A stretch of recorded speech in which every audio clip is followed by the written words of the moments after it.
Est-ce que le Gear 5 est un flop? Alors il faut savoir que ce débat a déjà existé il y a maintenant plus d'un an lorsque cette forme nous a été dévoilée dans le manga.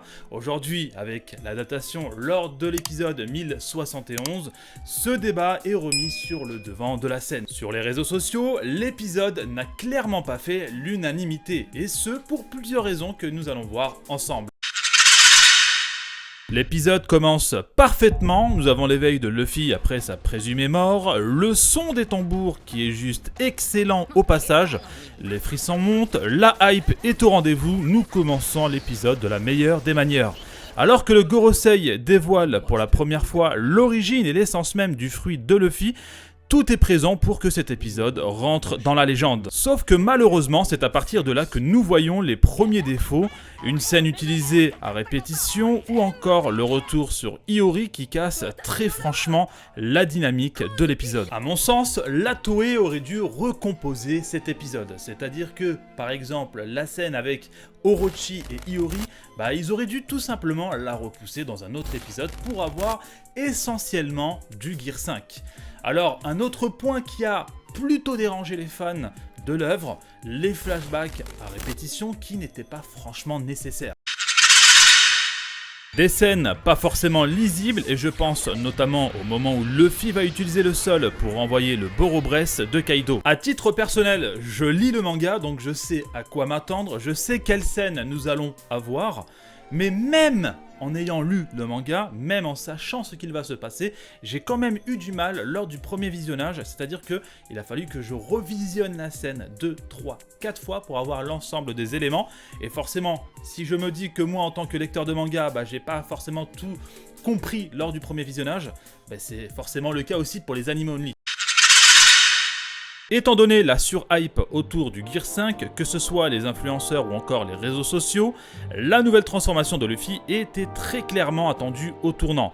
One Piece étant le manga le plus vendu de l'histoire, il est donc naturellement comparé au plus grand, c'est-à-dire Naruto et Dragon Ball. Et c'est justement là qu'un dialogue malheureusement assez cancer et néfaste, voire même nuisible, se met en place entre les trois grosses communes, One Piece, Naruto, ou encore Dragon Ball, et puis même d'autres communes, mais voilà, ce sont de très grosses communautés à fort caractère, assez présents sur les réseaux sociaux, et avec un gros orgueil, voilà, c'est un peu les termes. Et forcément, chacun va essayer de valoriser sa transformation préférée, que ce soit le mode Baryon, l'Ultra Instinct ou le Gear 5, donc ça tire à balles réelles. Donc pour mettre en avant sa transformation préférée, on va forcément rabaisser les autres en face. Cette nouvelle transformation brise complètement les codes en étant l'idéal opposé de ce que nous avons l'habitude de voir dans les shonen.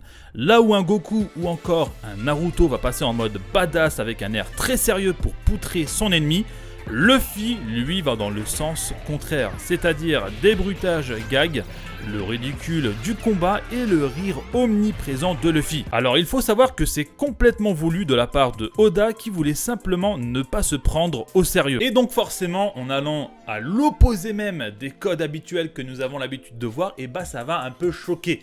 Et donc ça va diviser. Donc soit ça plaît, soit ça déplaît. Et moi, à titre personnel, il m'a fallu un certain temps pour accepter certaines choses, et notamment justement cet aspect gag que j'avais peur de voir à répétition. Alors pour conclure, 2 points. Premièrement, le Gear 5 a souffert de la comparaison, c'est-à-dire notamment à cause de la surhype et aussi du déroulé de l'épisode malheureusement. Et deuxièmement, je vous demande d'être encore un tout petit peu patient car cet épisode se veut comme introductif du Gear 5.